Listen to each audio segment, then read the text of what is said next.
नमस्कार किसान साथियों, स्वागत है आपका अपने इस नए यूट्यूब चैनल धरती पुत्र में। तो किसान साथियों, जैसा कि आप देख रहे हो पीछे जो सरसों का खेत आपको दिख रहा है, और इसी प्रकार से आपको थंबनेल देखकर पता चल चुका होगा कि आज हम बात करने वाले हैं सरसों की खेती के बारे में। तो किसान साथियों, जैसे आप सरसों का खेती करते हो उसके बाद में जैसे पहली सिंचाई कर देते हो, तो पहली सिंचाई पर तो आपको सारी चीज़ें मैंने बता रखी हैं चैनल पर कि आपको पहली सिंचाई पर क्या देना है, कौन से खाद उर्वरक देने हैं। लेकिन किसान साथियों, जैसे ही जो स्टेज आती है आपकी फलियां बनने वाली, फूल और फलियां बनने की जो स्टेज होती है, उस टाइम पर किसान साथियों आपको क्या देना है, क्या नहीं देना है, और कौन कौन सी बातें जो होती हैं वो उसको आपको ध्यान में रखना है। तो किसान साथियों, उन्हीं चीज़ों के बारे में हम आज बात करने वाले हैं। सबसे पहले मैं बात करूंगा कि जो फूल और फलियों वाली जो स्टेज होती है किसान साथियों, जो सरसों की, ये जो पीरियड होता है, ये जो टाइम होता है, एक बहुत ही अच्छा टाइम होता है। यही गोल्डन चांस होता है। इसी टाइम पर आपको बहुत चीज़ें ध्यान में रखनी होती हैं। इस टाइम पर हमें क्या कुछ गलतियां नहीं करनी है जिससे कि आपको नुकसान देखना पड़े। तो किसान साथियों, वो गलतियां आप नहीं करोगे तो निश्चित तौर पर आपको बहुत ही अच्छा लाभ, फायदा उस चीज़ का मिलने वाला है। मैं बात करने वाला हूं किसान साथियों कि इस टाइम पर जब फूल और फलियां आपकी बनती हैं, तो उस टाइम पर आपको जो है, सबसे पहली बात तो जो यूरिया खाद अपन देते हैं, तो उस खाद को आपको नहीं देना है जब फूल और फलियां बनने की स्टेज हो उस टाइम पर। क्योंकि उस टाइम पर आप खाद देते हो तो खाद का काम होता है यूरिया का कि वो नाइट्रोजन होती है, नाइट्रोजन का काम होता है पौधे के अंदर बढ़वार करना। अब किसान साथियों, इस स्टेज पर आपकी फसल पहुंच चुकी है। जैसा कि आप देख सकते हो, इसमें फलियां बनने वाली स्टेज आ चुकी है और ये फूल भी इसमें बन रहे हैं। तो इसी प्रकार से अभी कुछ तो इसमें फलियां अच्छे से भर भी गई हैं, दिख रहा होगा आपको। तो इसी प्रकार से अब इस टाइम पर अगर आप यूरिया देते हो तो ये जो है दोबारा से बढ़वार करने लगेगा, क्योंकि यूरिया का काम होता है बढ़वार कराना। तो अगर बढ़वार करेगा तो पौधा दोबारा से फिर इसमें फूल और जो फलियां हैं वो बनना बंद हो जाएंगे, ज़्यादा नहीं बनेंगे। इससे आपके उत्पादन पर उल्टा प्रभाव पड़ेगा, यानी कि उत्पादन आपका घट जाएगा। और जो यूरिया है उसका कोई खास इम्पैक्ट इसमें पड़ेगा नहीं, बढ़वार का ही काम करता है, तो आपको वो काम नहीं करना है। यूरिया आपको इस स्टेज पर नहीं देना है। दूसरी बात होती है किसान साथियों सिंचाई की। तो किसान साथियों, इस स्टेज पर आपको जो है हल्की सिंचाई कर देनी है। जब फूल फलियां बन रही हों, फलियां बनने की जो स्टेज होती है उस टाइम पर आपको हल्की सिंचाई करने से पौधा क्या होता है कि आपका जो फलियां होती हैं वो अच्छे से भर जाती हैं, दाना अच्छे से भरता है, फलियां लंबी होती हैं और उसमें जो है वज़न भी बढ़ जाता है, अच्छा आकार ले जाती है। तो और हल्की सिंचाई करनी है, उसमें ना ही ज़्यादा पानी भरना है। ऐसा नहीं है कि आपको जो है उसमें पानी भर दें और भरा ही रह जाए, ज़्यादा नमी नहीं होनी चाहिए, हल्की नमी उसमें होना ज़रूरी होता है इस स्टेज पर। तो पानी का आपको ध्यान में रखना है, इसमें सिंचाई करनी है और हल्की पतली पतली सिंचाई आपको कर देनी है। उसके बाद में तीसरी जो बात होती है किसान साथियों, तीसरी जो बात होती है उसके बारे में हम बात करेंगे कि जो आपको इस स्टेज पर एक स्प्रे होता है, उस स्प्रे को आपको ज़रूर है कर देना चाहिए, ज़रूरी होता है वो। आप अगर उस स्प्रे को कर देते हो तो 100% उसका लाभ आपको देखने को मिलेगा। बहुत ही अच्छे उसके रिजल्ट होते हैं, बहुत ही अच्छा उसका लाभ इस फसल के अंदर देखने को मिल जाता है। और उस स्प्रे का नाम जो है वो है आपका NPK 05234।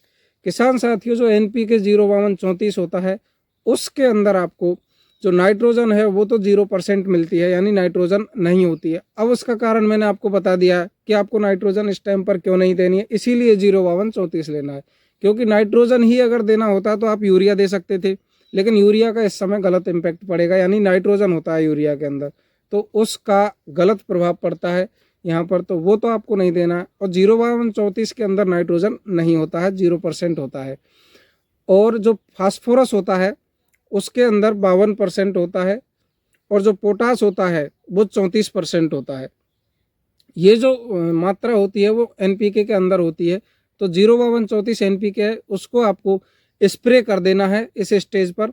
और स्प्रे करने के बाद में जो उसके रिजल्ट होते हैं वो ये होते हैं कि आपका जो है दाना अच्छे से भराव लेगा और अच्छे से फूलेगा दाना आपका, ये उसका फ़ायदा होता है। और दूसरी बात, फास्फोरस जो होता है उसका काम होता है, जैसे आपकी मिट्टी के अंदर परत बन जाती है, फास्फोरस पोटास का काम होता है उस परत को तोड़ देता है, जिससे कि जो नीचे से पौधा जो है अच्छे से मतलब सारी जो न्यूट्रिशन होते हैं उनको काम में ले सकता है और दाने के अंदर पहुंचा सकता है, दाना अच्छे से भराव ले सके।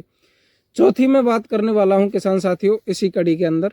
तो जो चौथी बात होती है उसमें आता है आपका सल्फर। किसान साथियों जैसे आपने जो बेसल डोज के अंदर सल्फर का उपयोग नहीं किया है, या फिर किसान साथियों आपने पहली सिंचाई पर सल्फर नहीं डाल पाए हो, उससे वंचित रह गए, या फिर आपको पता नहीं था, किसी ने बताया नहीं था, तो उस चीज़ का आपको यहाँ पर जो है ध्यान में रखना है।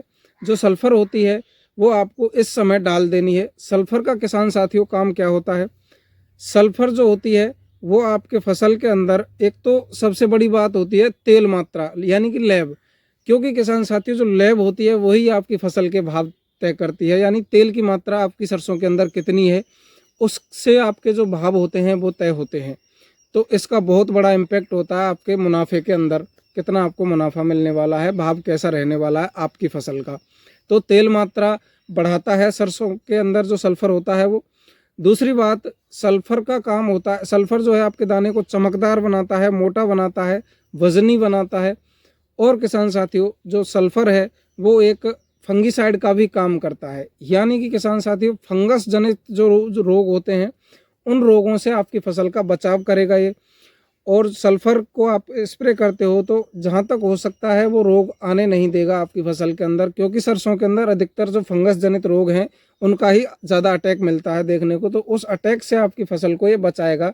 ये फंगीसाइड का काम करता है, फंगीसाइड के रूप में भी हम इसको देते हैं फसलों के अंदर। तो दोनों काम आपके हो जाएंगे सल्फर से, तो ये आपको फ़ायदा मिल जाएगा इस चीज़ का। और किसान साथियों जो सल्फर जो है वो एक न्यूट्रिशन का काम करता है, मतलब अच्छा न्यूट्रिशन होता है ये। तो आपके जो है फसल के अंदर बहुत ही अच्छा इसके रिजल्ट आपको देखने मिलेंगे। किसान साथियों ये 4 चीज़ें मैंने बताई हैं, इनका आपको विशेष ध्यान रखना है, बहुत ही ज़रूरी होती हैं ये जानकारी, ये आपको लेना ज़रूरी है। क्योंकि किसान साथियों जो सल्फ़र होती है, जैसे सल्फ़र आपके जो सरसों के अंदर गंध होती है, तो गंध जो आती है तेज़ गंध का काम करने का काम, जैसे आपकी सरसों के अंदर तेज़ गंध है तो उसमें सल्फ़र की मात्रा अच्छी है। इसका मतलब सल्फ़र अगर आप देते हो तो उसमें गंध की तेज़ी आ जाएगी और अच्छी क्वालिटी आपकी फसल की सरसों की मानी जाएगी। तो किसान साथियों ये बातें आपको ध्यान में रखनी है।